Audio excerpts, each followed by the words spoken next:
the American people have watched as a full-blown crisis has developed.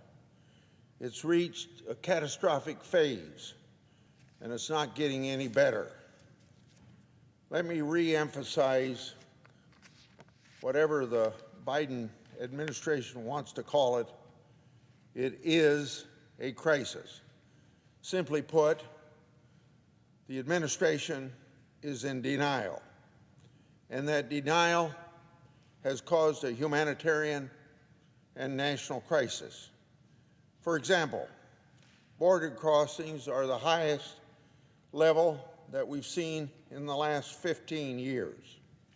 Last month, Customs and Border Patrol, Border Protection, encountered more than 170,000 people attempting to cross at the southern border.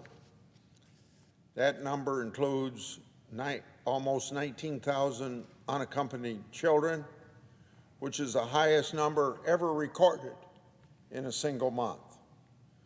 The surge has overwhelmed personnel and prompted the Biden administration to put out, would you believe this, emergency calls for volunteers. They did that from across the federal government.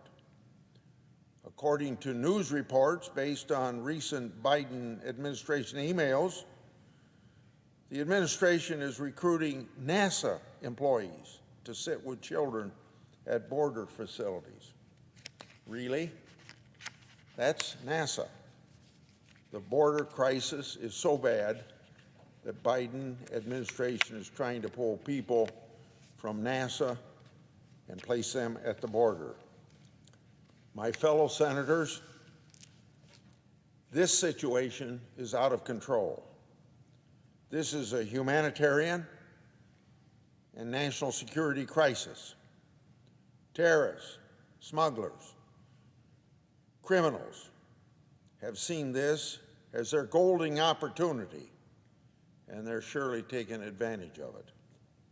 This can't continue. I've written to the Biden administration. I've visited the border in person.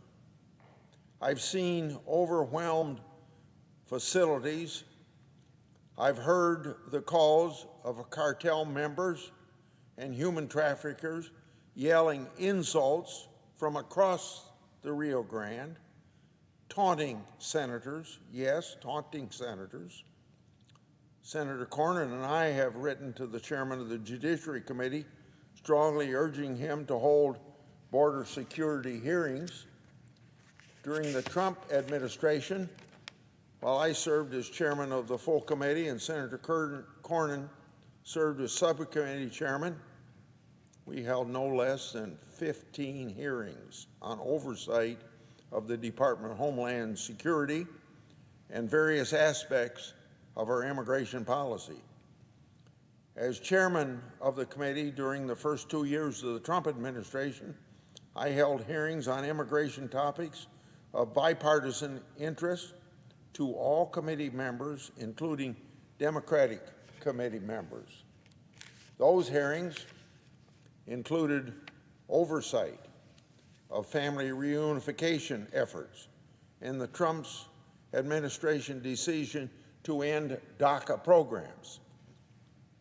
In that very same way, I'm hopeful that Chairman Durbin will be willing to hold hearings on matters of great importance to me and committee members on both sides of the aisle.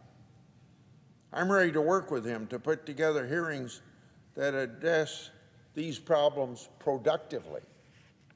During the Easter recess, I instructed my oversight and investigative staff to get a classified briefing from the Department of Homeland Security, Customs and Border Protection, Immigration and Customs Enforcement.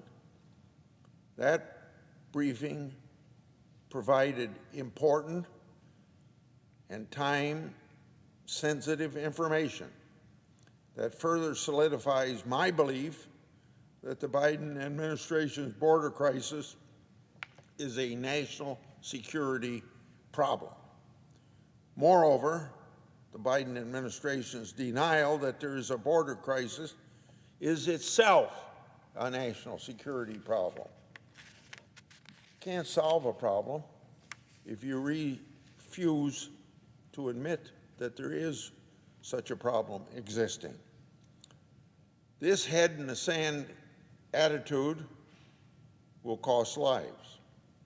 That's what's so sad about the situation. It's not making anyone's life any better. In fact, it's putting lives at risk, American lives and immigrant lives. Yet the administration refuses to solve the problem. Earlier this month, I requested the Department of Homeland Security, Customs and Border Protection, and Immigration and Customs Enforcement, after briefing my investigative staff, that they briefed the full Judiciary Committee, Republicans and Democrats, on a member level. Members need to be fully understanding the national security problems at the border with respect to terrorists, narco-terrorists, human smugglers, and every one of their criminal counterparts. We must also be fully read in to the methods and means that they use to plan and accomplish their criminal goals. Yesterday, in response to my request of these agencies, the committee had that briefing. What we learned is that the crisis at the border is getting worse, and bad actors are expanding their technological edge to become more efficient at accomplishing their criminal goals. Human smuggling networks, cartels, and other bad actors are continuing to take full advantage of the crisis. As to where we go from here, the Biden administration knows it's got a crisis on its hands. It's time to stop the denial and act now to solve this border crisis. Mr. President, on another issue, I'd like to address my fellow senators, and this deals with counterfeits and the need for the federal government to modernize its approach to information sharing. Counterfeits pose a danger to the health and safety of consumers. They also infringe on U.S. intellectual property rights and unfairly benefit international criminals. This will come as no surprise to anyone. The majority of fake goods come from China and Hong Kong. And the United States, well, we're the biggest loser when it comes to international or intellectual property related crime and activity. Unfortunately, the problems of counterfeits has gotten worse during the pandemic. Americans have increasingly turned to e-commerce to buy goods like personal protective equipment, household products, as well as household cleaners, children's toys, and a lot of other items I won't list. Criminals use the same e-commerce site to sell their bogus goods. These sites give criminals an air of legitimacy and make it harder for law enforcement to catch them. E-commerce sites also let criminals create multiple product listings that can trick consumers into purchasing fake goods.